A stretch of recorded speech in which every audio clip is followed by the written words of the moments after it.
¿Sabes qué? El Señor, en la iglesia muchas veces se habla de una frase que es muy recurrente. Y siempre en la iglesia se habla del propósito. Y a veces hay gente que inclusive le ha molestado esa palabra de tu propósito. Pero ¿sabes qué? Es algo que no se puede dejar de decir, porque es la realidad, es la esencia de un hijo de Dios, es la esencia de la iglesia, que la iglesia tiene un propósito, y es un propósito eterno que tiene que ver con el corazón del Señor. Y acompañado de eso, también está no solamente el propósito, sino que también están ligados a aquello, las promesas de Dios para tu vida. Yo no sé si en este lugar hay gente que ha recibido promesas de Dios. No sé si en este lugar en algún momento el Señor lo ha llevado a pensar. A lo mejor nadie le ha dicho con una voz, ¿cierto?, audible: ¿sabes qué? Dios ha prometido esto para ti. Pero a veces es necesario que Dios hable en nuestra vida y Dios diga lo que Él tiene preparado para nosotros. Porque las promesas, dice la palabra de Dios, que las promesas de Dios son fieles y son verdaderas. Y eso quiere decir que lo que Dios dijo un día de mí, Él lo ha de cumplir. Pero el punto, ¿hasta dónde queremos o en qué momento queremos que Dios cumpla esa promesa que ha dicho de mí? Si yo no estoy ligado ni preocupado de lo que Dios quiere de mí, difícilmente voy a entender cuál es el día y cuál es la hora que Dios va a desatar esa promesa sobre mi vida. La Biblia tiene más de 3.500 promesas para los hijos de Dios. La Biblia lo declara así. Pero una de las primeras promesas que Dios entregó, y la Biblia lo narra así, de esta manera, está en el libro de Génesis 15, y quiero leerte solamente una porción de esto. En el versículo 13 del capítulo 15 dice así, dice: entonces Jehová dijo a Abraham. ¿Quién lo dijo? No, ¿a quién se lo dijo? ¿Quién lo dijo? Jehová Dios. ¿A quién le dijo? A Abraham. Entonces hay algo que Dios ya preparó y lo manifestó a Abraham, su hijo. Dice su palabra así, dice: ten por cierto que tu descendencia morará en tierra ajena. Mira la promesa que le hace. Porque a veces buscamos promesas que a nosotros no acomodan. Que el Señor va a hacer esto, que el Señor va a hacer otro, que el Señor te va a dar esto. No, si las promesas de Dios son fieles y son verdaderas. Dice: ten por cierto que tu descendencia morará en tierra ajena y será esclava allí y será oprimida 400 años. Mira la promesa. No es nada de agradable. Pero mira lo que dice. Dice: más también a la nación a la cual servirán, juzgaré yo. Y después de esto saldrán con gran riqueza. Aquí hay una promesa de Dios, hay dos promesas de Dios acá. Y dice, y tú vendrás a tus padres en paz y será sepultado en buena vejez. Mira la promesa que Dios hace. Pero antes de esto había una promesa mayor. Había una promesa anterior al capítulo 15, donde Jehová Dios se le dice a Moisés, se le dice: vete de tu casa y de tu parentela, porque yo haré de ti una nación grande y poderosa. ¿Y sabes lo que hizo Abraham? Salió de su casa y de su parentela. No sabía dónde, solamente iba a esperar la voz de Dios y que Dios le guiara a dónde tenía que ir. Es lo único que hizo es obedecer al Señor, y salió de la casa, de su parentela, y se fue. Y se comenzó a cumplir la palabra de Dios. Y el Señor en algún momento también le dijo, mira, lo sacó de la tienda, lo llevó afuera de la tienda donde se veía todo lo que estaba ahí, porque eran en tiendas donde estaba el desierto, estaba todo el infinito estaba, o el firmamento estaba a disposición. Le dijo, mira hacia el cielo, mira las estrellas. La promesa que yo estoy haciendo contigo, que tu descendencia será como las estrellas del cielo. Y es una promesa que Dios entregó, pero después de aquel tiempo, cuando siguió caminando Abraham con el Señor, le dice, ¿sabes qué? Voy a prometer algo, que tu descendencia estará 400 años sirviendo en una nación que no es la nación de mi pueblo. Yo quiero decirte algo, a los que leen la Escritura, ¿se cumplió esa promesa? ¿Se cumplió esa promesa? Claro que se cumplió. 400 años estuvo el pueblo sirviendo en un país que no era el de ellos. Había esa promesa, pero claro, ¿quién acepta una promesa o quién quiere tener una promesa de ser esclavo, ser servidumbre? Creo que nadie está dispuesto a aceptar una promesa de esa naturaleza. Y eso nos pasa muchas veces, que a veces cuando pasamos por un desierto, cuando pasamos por dificultades, cuando pasamos por situaciones complejas, usted se puede imaginar las situaciones que usted quiera. Muchas veces no queremos estar en estas situaciones, no queremos vivir situaciones complejas, pero tenemos que vivirlas para poder ser transitados y poder tener una respuesta de Dios. Pero después, ¿qué dice? Más también a la nación el cual servirán yo juzgaré, y después de esto saldrán con gran riqueza. O sea, después de todo esto malo que te puede ocurrir, de todo esto malo que te pueda pasar, déjame decirte que te voy a bendecir. Y la mayor promesa que le hizo el Señor no solamente era la descendencia, sino dice, y tú vendrás a tus padres en paz, y morirás en paz, y morirás en tu vejez. O sea, no le dijo, mira, te vas a morir, vas a salir a la calle y te va a atropellar un camión. No es eso, sino que le prometió que sus tiempos, sus años de servirle al Señor iban a dormir en paz. Y dice la Biblia que después después de todo esto, dice que cerró sus ojos y murió en paz. Lo que necesita este mundo, tener paz. Pero claro, es una parte de la historia, es una parte de las promesas de Dios. Porque Dios tenía que después involucrarse con alguien para poder seguir cumpliendo las promesas, porque eran 400 años. ¿Y qué iba a pasar después de estos 400 años? Algo tenía que pasar, algo tenía que ocurrir. Es porque los problemas, las dificultades no duran 400 años. Todo tiene su tiempo, todo tiene su inicio y todo tiene su final.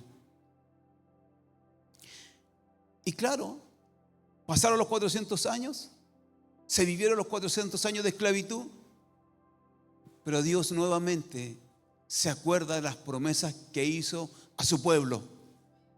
Entonces estaba el otro plan de Dios. ¿En qué momento se acaban estos 400 años?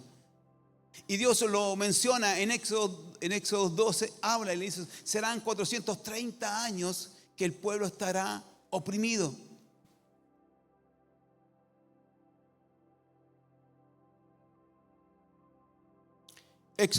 Éxodo 3 en adelante dice, apacentando Moisés las ovejas de Jetro, su suegro, sacerdote de Madián, llevó las ovejas a través del desierto y llegó hasta Horeb, monte de Dios. Y se le apareció el ángel de Jehová en una llama de fuego, en medio de una zarza. Y él miró y vio que la zarza ardía en fuego. Y la zarza no se consumía. Entonces Moisés dijo: iré yo ahora y veré esta gran visión, porque a causa la zarza no se quema. Viendo Jehová que iba a ver, lo llamó Dios de en medio de la zarza y dijo: Moisés, Moisés. Y él respondió: heme aquí. Y dijo: no te acerques, quita tu calzado de tus pies, porque el lugar en que tú estás, tierra santa es. Y dijo: yo soy el Dios de tu padre, soy el Dios de Abraham, soy el Dios de Isaac, el Dios de Jacob. Entonces Moisés cubrió su rostro porque tuvo miedo de mirar a Dios. Ya habían pasado 400 años. Había pasado todo el tiempo que ya Abraham había dejado su tierra, su parentela. Habían pasado los 400 años. El pueblo ya estaba oprimido. El pueblo estaba siendo esclavizado. Todo ya había pasado. Entonces nuevamente Dios se acuerda de las promesas que había hecho. Y dice que Moisés estaba en el desierto. Y Moisés estaba cruzando el desierto. Mira lo que estaba haciendo Moisés, lo que dice la escritura, que con las ovejas de su suegro Jetro atravesó el desierto hasta llegar al monte Horeb, el monte de Dios, donde estaba la presencia de Dios. El monte Horeb donde pasaron muchas situaciones importantes. Porque parecía que en ese momento, en ese tiempo, Horeb o Sinaí, como algunos le llaman también, era el lugar donde estaba la presencia de Dios.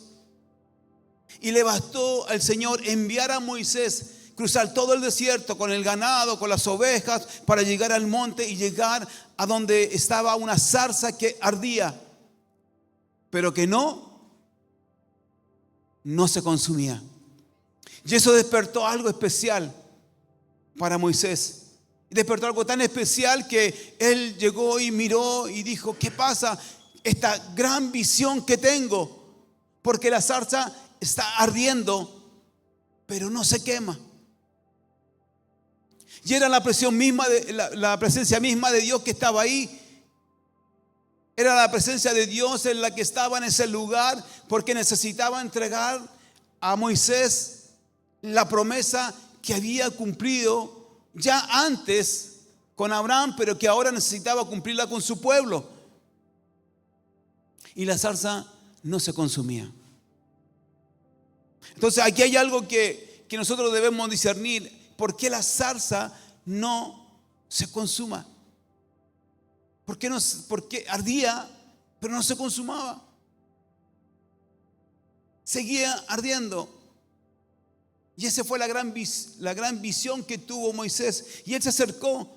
Y ahí el Señor le habla a Moisés. Le dice: soy yo el que necesito tener un espacio contigo, tener una comunión contigo, tener una conversación contigo. Necesito que nosotros podamos comenzar a tener una relación, porque no había una relación con Moisés. Y es el momento que Moisés se encontró con el Señor. Y ahí Moisés logra entender, o logra el Señor entregarle la promesa que él necesitaba cumplir, de sacar a su pueblo de la esclavitud. Mira, Moisés tenía, cuando salió de Egipto, porque Moisés se crió en Egipto, usted lo sabe, ¿no es cierto? Hacemos un poquito de historia. Cuando quisieron matar a todos los niños, ¿cierto?, menores de 2 años, dice que su madre lo tiró en un pequeño canasto por el río Nilo, y ahí lo tomó la hija del faraón, y ella lo llevó al palacio y lo cuidó ahí. Y fueron 40 años que Moisés estuvo en Egipto, siendo príncipe en Egipto. Pero después dice que él estuvo 40 años cuidando las ovejas de su suegro Jetro. O sea, ¿a qué edad entonces fue llamado Moisés al ministerio? ¿Ah? Viejito, 80 años. 80 años tenía Moisés cuando tuvo un encuentro con el Señor. Las matemáticas no son tan complicadas, ¿cierto? 80 años. Dios llamó a un hombre de 80 años que a lo mejor ya estaba cansado en el desierto, estaba cansado, ¿cierto?, de ir y venir con las ovejas, pero aún así Dios tuvo un encuentro y lo llamó. No hay edad para que Dios te pueda llamar. No hay Dios para que Dios pueda tener una conversación contigo. No hay edad para que Dios pueda decirte lo que necesita de ti. Si tienes 14, tienes 15, tienes 20, tienes 30, tienes 40 o los mismos 80 de Moisés, Dios te puede llamar igual. Porque Dios usa a quien Él quiere. Lo importante es que debemos de tener una comunicación con el Señor y entender el por qué esa zarza no se consumía. ¿Sabes por qué no se consumía? Porque todo lo que era la zarza, todo lo que estaba ardiendo tenía que ver con el corazón de Dios, con el amor de Dios por su pueblo y que su promesa sí o sí la iba a cumplir. Y es por eso que la zarza no se consumía, porque el amor de Dios no se consume. El amor de Dios permanece, aunque te des vueltas y vueltas, el amor de Dios siempre está ahí, ardiendo fuertemente. No se consume el amor de Dios. Por eso que hasta aquí Dios te ha esperado, hasta aquí Dios ha sido fiel, hasta aquí Dios sigue permaneciendo la promesa que Él ha declarado sobre tu vida, promesas que a lo mejor tú ni siquiera las has entendido, promesas que ni siquiera tú las has puesto en tu corazón y no las has puesto, promesas que Dios ha puesto en tu mente y que nunca las has bajado a tu corazón.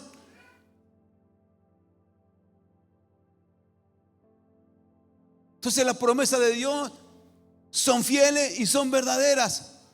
Pero somos nosotros los que debemos de cumplir y Dios hace todo lo posible. Si estás hoy día en este lugar es porque Dios quiere algo importante con tu vida. Eso nos cuesta entender. Eso nos cuesta entender por qué llegamos a la iglesia.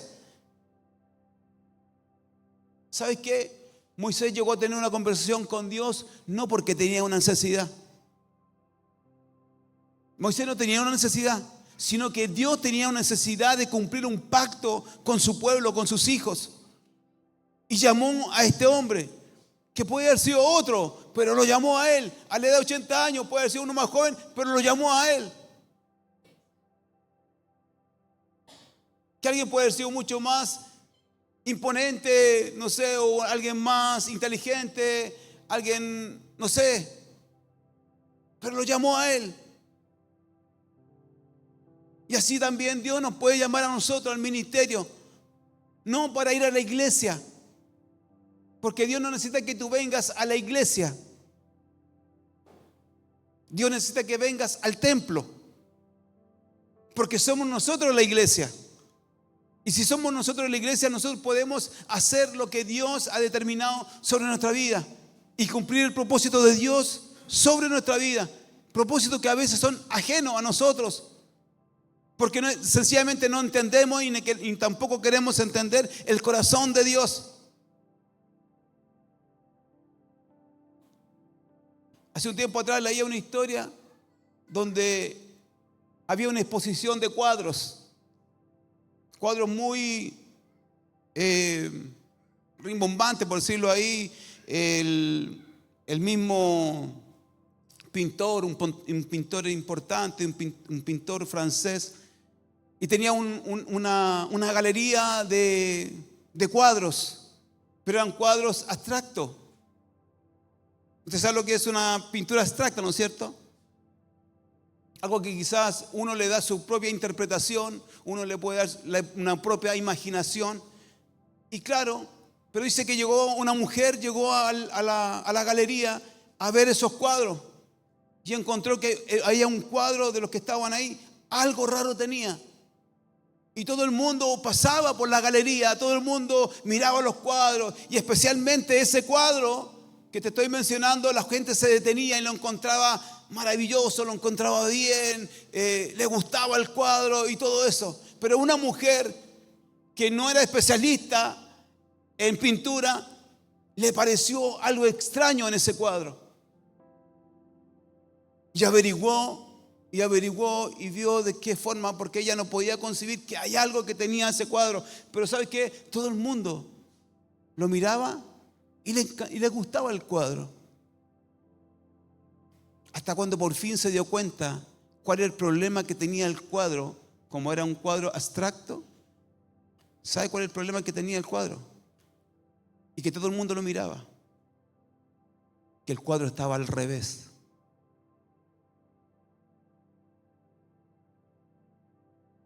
Es la única que se dio cuenta que el cuadro estaba puesto al revés. Y eso tiene que ver mucho hoy día con nuestra vida. Que muchas veces no tenemos la visión, no tenemos los ojos de Dios de ver las cosas como Dios quiere que se vean. Porque Dios es un Dios extremo. Claramente el Señor dice que hay un infierno y hay un cielo. Es un Dios extremo. ¿Está la vida o está la muerte? Así habla el Señor. Dios es un Dios extremo.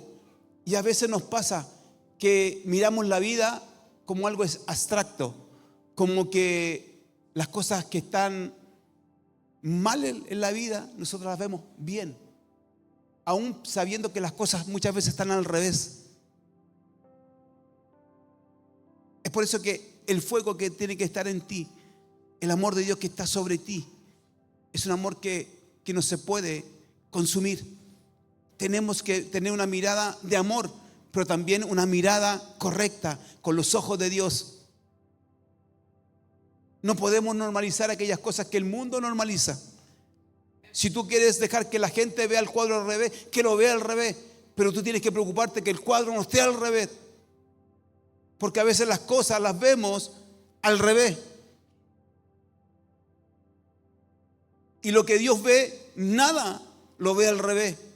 El Señor ve todas las cosas de forma correcta, como tienen que ser. Y tú como iglesia tienes que ver las formas correctas, como tienen que ser. Tu mirada tiene que ser una mirada de Dios, una mirada donde tú puedas ver cómo todo se mueve, qué está pasando afuera, qué está pasando en tu entorno, qué está pasando con tus amistades, qué está pasando con tus relaciones, qué está pasando en tu familia, qué está pasando con tus hijos. No, es que el niño se quiere fumar marihuana. No, pero si no es malo un pitito de marihuana. Lo estás viendo al revés. Lo estás viendo al revés. Porque después vas a llorar. Vas a llorar porque vas a andar buscando dónde poner a tu hijo para sacarlo de las drogas. Hay un animador que ustedes lo deben conocer, un animador, y pongo este ejemplo porque es no sé cómo se llama, pero dicen el huevo Juan Salida. Un hombre que tocó fondo con la droga. ¿Sí? Usted lo sabía, ¿no es cierto? Bueno, él mismo dice, la marihuana es la antesala de la droga. Prueba. Sigue probando y no te vas a dar cuenta en el hoyo que va a estar metido.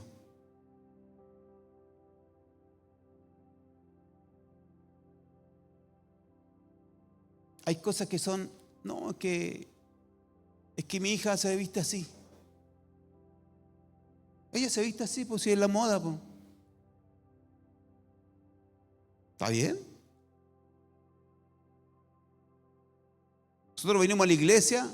Hoy día, por supuesto, andamos un poquito mejor vestido porque hoy día tenemos algo especial. Y yo me vestí para la ocasión. Pero no tengo problema en subirme acá con zapatillas, con jeans. No tengo problema en venir con una polera y un jeans y poder predicar una palabra.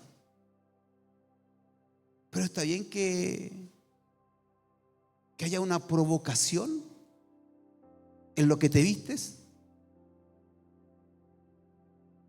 Porque no es para que tú te sientas bien, sino que a veces para provocar. Y usted me conoce a mí perfectamente como soy yo. Yo no me ando escandalizando por nada, pero hay cosas que no se pueden ver al revés. Las cosas extremas no se pueden ver al revés. Escúchame lo que te estoy diciendo. Cosas extremas no las podemos ver al revés. Entonces tiene que haber un fuego en nosotros que nos queme por dentro. Un fuego que nos queme a nosotros por dentro y ver cómo está todo. Todo la gente lo ve abstracto, todo lo ve como quiere verlo. Y no es así. En la iglesia es diferente. Aquí podemos, si usted me trae un vaso de Coca-Cola, yo me lo voy a tomar. Hay iglesias que no. Hay iglesias que sería pecado traer una botella de Coca-Cola aquí al altar. No es así. No es así que el pastor ande sin corbata en el púlpito. No es así. Porque lo ven abstracto también. Porque si viene un pastor, lo ven aquí con zapatilla y con jean entregando la palabra, también lo ven al revés. Lo que tienen que ver de forma correcta es el corazón que tienen los hijos de Dios. Que un hijo de Dios tiene que lograr entender de qué está hecho y para qué fue hecho. Las relaciones, ojo, jovencitas, jovencitos, también las relaciones, mire, yo quiero hoy día entregar una guía de consejos. Los jóvenes, ¿cuál es tu relación que tú tienes? ¿Es una relación de amor y odio con tu polola? ¿Que no estás disfrutando de tu noviazgo, no estás disfrutando de tu pololeo? ¿O sencillamente con quién estás teniendo una relación? ¿La estás teniendo con alguien incorrecto o alguien incorrecta? O sea, eso la iglesia lo tiene que ver bien, lo tiene que ver abstracto, lo tiene que ver de la forma que nos presenta a nosotros el cuadro. No es así. El cuadro se presenta y uno lo ve como Dios lo ha puesto, de forma correcta. ¿Que podemos cometer errores? Claro que podemos cometer errores. Claro que podemos cometer errores, pero las cosas las que son de Dios y son de una forma y tienen un color. ¿Por qué tenemos que aparentar otra cosa? ¿Por qué tenemos que normalizar las cosas que no son de Dios? El pueblo de Dios normalizó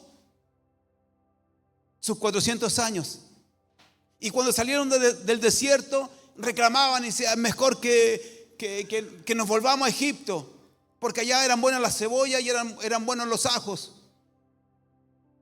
Porque querían volver nuevamente a comer la cebolla, a comer el ajo, porque de eso se alimentaban. Eso estaba mejor. Y Dios estaba entregando el maná del cielo. Dios estaba entregando una nube que los seguía de día. Antorchas de fuego, dice la palabra de Dios, que los seguían de noche para alumbrarlo. Dice que su calzado nunca se gastó. Tuvieron 40 años y su calzado estaba intacto.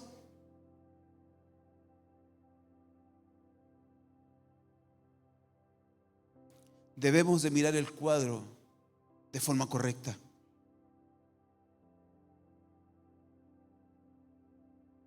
De forma correcta. Lo que es bueno, es bueno.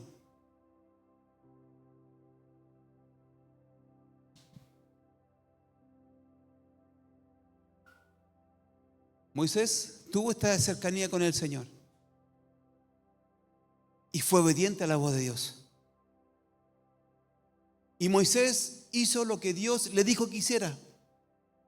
Y las veces que Moisés hizo la forma a su manera, se equivocó y tuvo consecuencias. ¿Por qué Moisés? Si había una promesa de Dios, si había una promesa de Dios, ¿por qué Moisés no llegó a la tierra prometida? Porque sencillamente Moisés se equivocó en el camino, porque lo quiso ver a su manera y no era su manera. Cuando el pueblo tenía sed y tenía que pasar y tenía que beber del agua y los animales tenían que comer ahí, ¿sabe lo que hizo el Señor? Háblale a la roca, háblale a la peña para que brote el agua y el pueblo y los animales puedan tomar y beber el agua. ¿Y qué es lo que hizo Moisés? ¿Qué lo dijo? Fuerte. La rompió. ¿Y el Señor qué le dijo? Háblale. Entonces, ¿esa es la manera de Dios? ¿O es a mi manera? Y déjame decirle que Dios es bastante flexible en algunas cosas. Y eso tiene que ver con la misericordia de Dios. Netamente, tiene que ver con la misericordia de Dios. Dice que renueva su misericordia todos los días. Porque como todos los días nos equivocamos, todos los días tenemos la posibilidad de decirle al Señor: Señor, aquí estoy, heme aquí, perdona, voy a corregir. O no lo corrijo y sigo haciendo lo mismo, pero sígueme perdonándome. Y acostumbramos a pedirle perdón al Señor una y otra vez por lo mismo. Y una y otra vez seguimos siendo y cometiendo los mismos errores.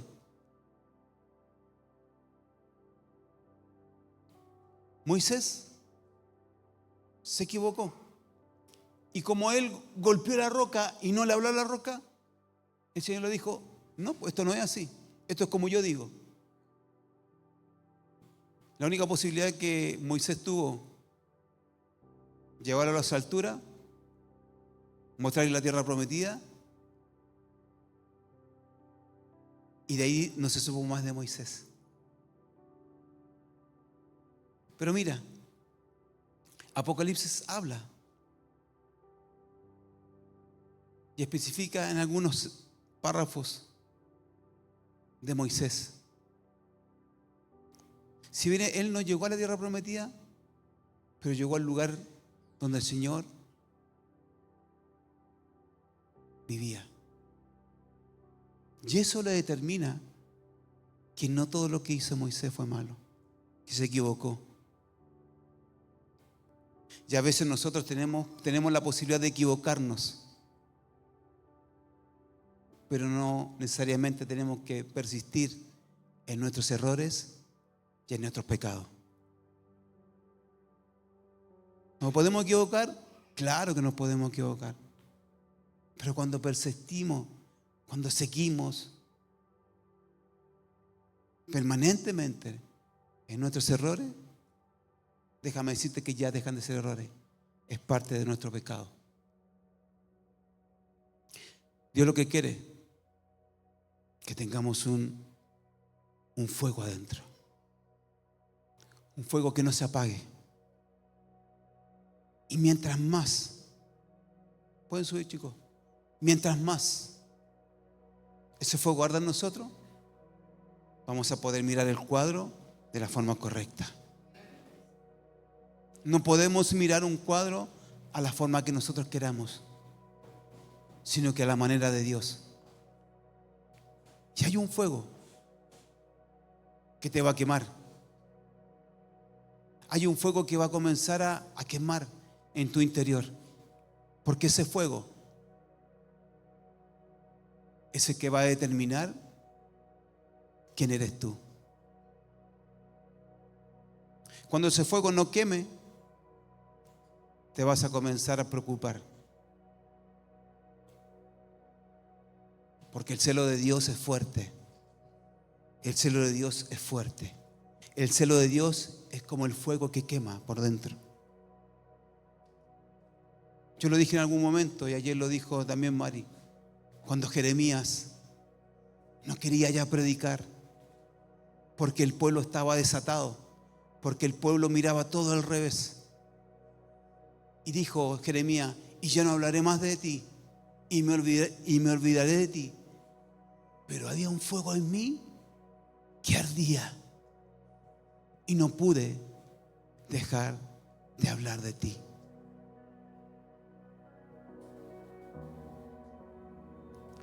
Si hay un fuego en nosotros, no es para que nosotros nos consumamos,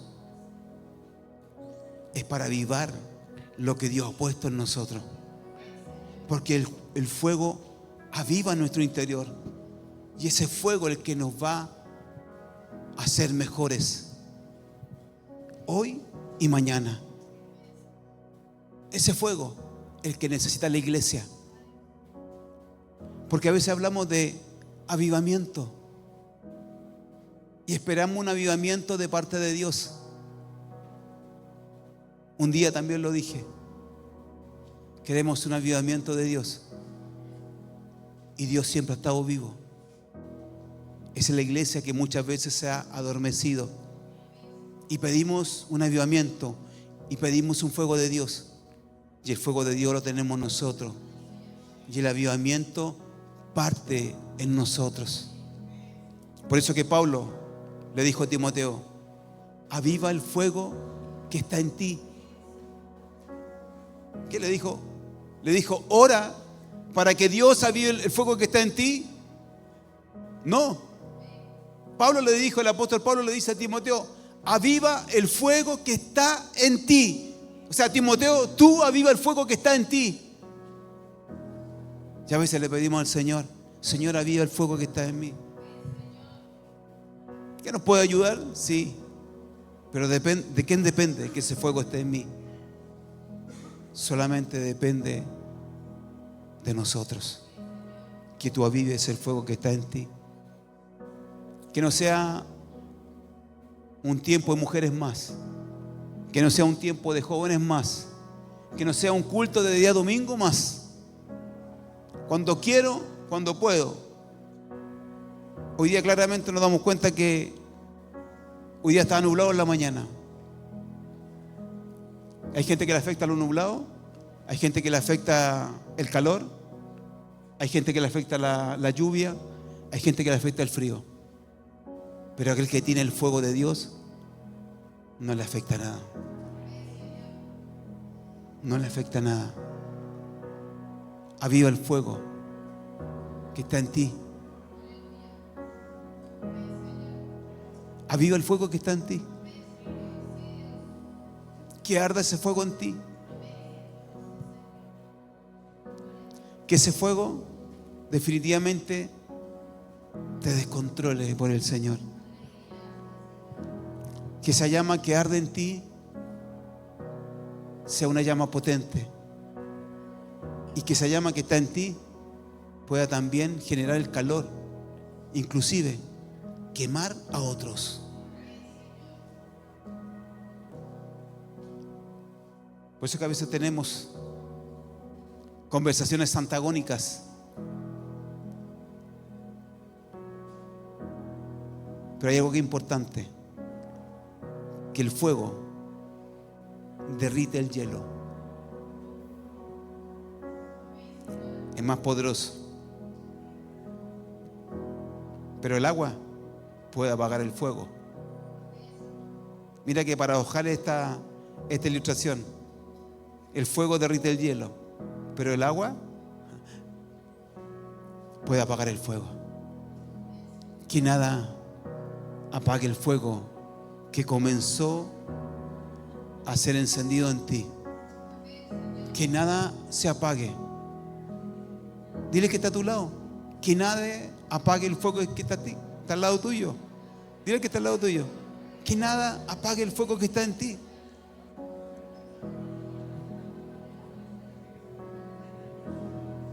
Ahora dígale: aviva el fuego que está en ti. Enciende más el fuego que está en ti. Póngase de pie, iglesia.